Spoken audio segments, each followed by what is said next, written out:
नमस्कार भाई लोग। पवन सिंह 3 लोगों के किए अनफॉलो। इसी वीडियो में शुरू से लेके अंत तक लगा रहिए। आज इसी के बारे में बता रहा हूँ कि किन किन लोगों को पवन सिंह अनफॉलो किए हैं और क्यों किए हैं, इसी के बारे में बताने वाला हूँ। इस वीडियो में शुरू से लेके अंत तक लगा रहिए। हमेशा ऐसा वीडियो न्यू इन्फॉर्मेशन जितना जल्दी लाने को मैं प्रयास करता हूँ। क्यों सुन रहे हैं, देख रहे हैं न्यूज़ के ऊपर बता रहा दिनेश लाल निरहुआ के बारे में, क्यों मनोज मनोज तिवारी के बारे में कि इनको अनफॉलो करे। तो ऐसा बात नहीं है, अनफॉलो की करे थे इनको, शायद वो 1 साल पहले के बात है।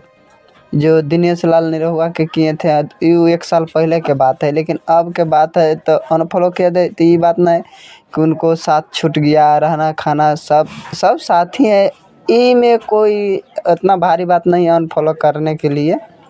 तो बता दें कि कौन कौन लोगों के किए हैं अनफॉलो पवन सिंह।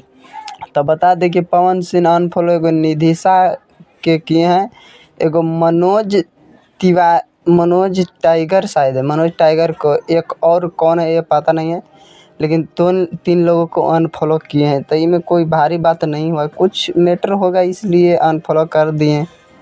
तो इसी वीडियो में शुरू से लेकर अंत तक रहिए। पूरा वीडियो देखने के लिए आप लोगों को धन्यवाद।